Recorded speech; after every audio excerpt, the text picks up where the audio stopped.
Hola, ¿cómo están? Esto es Sofi TV, el programa de televisión por internet de sofimanía.pe, la primera web de divulgación científica y humanística del Perú. ¿Se imaginan un mundo en el que todo lo que hagamos esté signado por la estructura del juego? Bueno, esto ya está comenzando a pasar. La palabra de moda ahora en el mundo es gamification o jueguificación.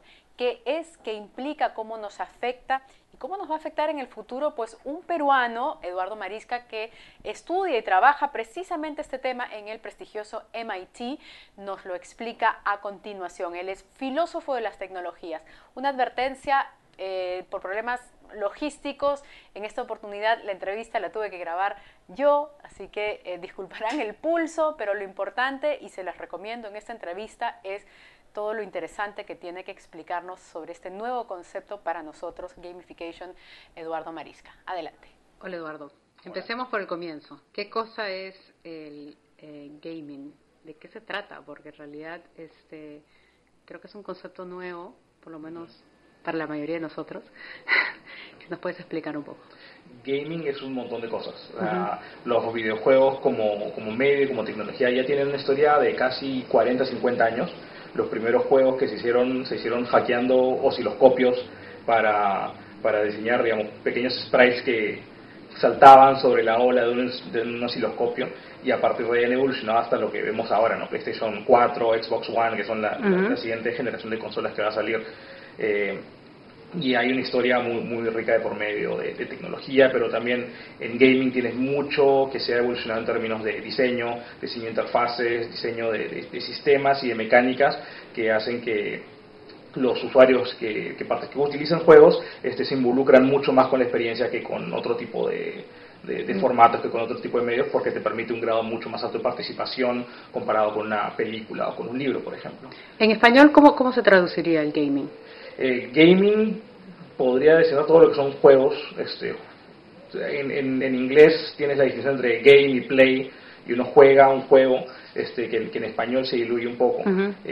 Y ahora tienes además lo que es el gamification, que es el utilizar mecánicas de juegos y diseños de juegos para incorporar esos mismos principios a todo tipo de experiencias, desde la cola que haces en un banco hasta la cola que haces para sacar tu DNI o el transporte público. Cómo diseñar sistemas para que, cuando estos sistemas de por sí son un poco frustrantes y muchas veces quizás aburridos, cómo incorporar cosas para que la gente sienta que ese tiempo que pasa ahí sea más significativo y más interesante.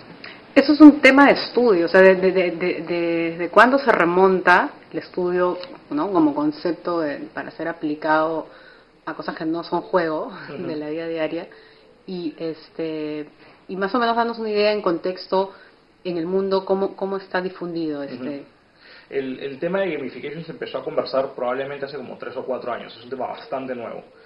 A pesar de que existen antecedentes previos que se han visto, como tema surge recién hace relativamente poco. Y surge principalmente cuando el área del marketing y el área del diseño de interacciones o del diseño de experiencias intenta incorporar lo que son principios que han sido muy exitosos en juegos. Por ejemplo, ver cómo todos tus amigos están completamente enganchados con Candy Crush todo el día y te mandan invitaciones y te mandan pedidos de vidas. La gente está jugando permanentemente. ¿Cómo podemos hacer que otras cosas enganchen a la gente de la misma manera? Entonces empieza un estudio un poco formal de cuáles son las mecánicas que funcionan mejor, cuáles son los sistemas de incentivos a los cuales la gente responde, y cómo incorporarlos efectivamente. O sea, es trasladar la mecánica del juego a situaciones de la vida cotidiana para hacerlas más agradables. Exacto. O para tener un resultado, o sea, algún resultado efectivo que se esté que involucre más al usuario. Por ponerte un ejemplo que estoy citando mucho últimamente porque me parece muy bueno, es un juego que se llama Zombies Run. Que parte de la experiencia de salir a correr, que normalmente mucha gente, como a mí, salir a correr es como, no es particularmente divertido. Hay gente que le gusta, hay gente que no. Claro, o lo haces porque lo tienes que hacer, pero no te hace particularmente feliz, si estás con la música o estás con el podcast para que ese tiempo sea productivo. Zombies Run es un juego para tu celular que se juega por audio. Entonces tú te lo pones en los audífonos y solamente lo escuchas. Y lo que hace es geolocaliza tu ubicación y te dice que tienes que correr a ciertos destinos para cumplir misiones dentro de un apocalipsis zombie.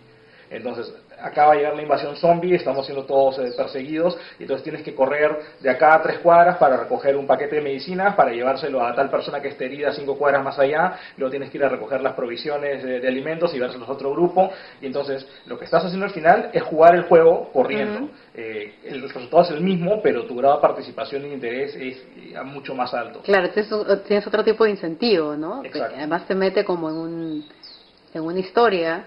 Exacto. ¿No? Entonces le da sentido a lo que estás haciendo. Y ese tipo de envolver en una capa de sentido actividades cotidianas se está empezando a aplicar en temas comerciales, en temas educativos, en temas de salud. Está teniendo mucho éxito tanto para educar a gente, a las personas en buenas prácticas de salud, como para, por ejemplo, hacer seguimiento de las pastillas que tienes que tomar o los chequeos médicos que tienes que hacerte. Son cosas que la gente suele perder de vista. Pero cuando incorporas mecánicas de juego, como por ejemplo, además del recordatorio, darte puntos por cumplir con ciertos objetivos y al acumular ciertos puntos, desbloquear ciertos incentivos, premios, lo que fuera, hacen que la gente esté más interesada en participar. ¿Cuánto está desarrollado eso y en qué partes del mundo está más desarrollado? Y acá en el Perú, ¿en dónde estamos? Donde explotó enormemente fue en Estados Unidos, donde de hecho explotó tanto que ya pasó de moda. ¿Sí? Porque explotó tan rápido que se generó mucha expectativa y apareció mucho vendedor de cebo de culebra que venía a decirte gamificar todo, cuando en realidad lo único que estaban haciendo era poner sistemas de puntos, poner sistemas de batches, de etiquetas, de premios, y asumir que con eso resolvías el tema. No es tan sencillo como eso. No es tan sencillo. Yo creo que lo que pasó en muchos casos fue que la gente empezó a recurrir a mecánica de juegos como excusa para no invertir en una buena interfaz de usuario o en un buen proceso de diseño. Y estamos hablando de qué tipo de empresas que se interesan por tener ese tipo de aplicaciones. Las que más saltaron de frente fueron todos los startups en el ámbito de aplicaciones, porque querían generar incentivos para que la gente siga usando sus apps móviles, sus apps web, y aparecieron sistemas como, puedes estar en una página web, por ejemplo, un foro, y un foro que te da puntos cada vez que posteas. Y si te puedes empezar en realidad, si ya estás en el foro, ya están los incentivos para postear. Entonces se empezaron a generar una serie de incentivos artificiales que no eran necesarios, y para mucha gente el gamification terminó teniendo un nombre un poco raro, ¿no? O sea, sonaba mucho a gurú consultor que viene a venderte algo nuevo. Ok, y en las cosas de la vida cotidiana, no sé, leía por ahí que hablabas de colas de banco o de, no sé, cuestiones mucho más del día al día, ¿no?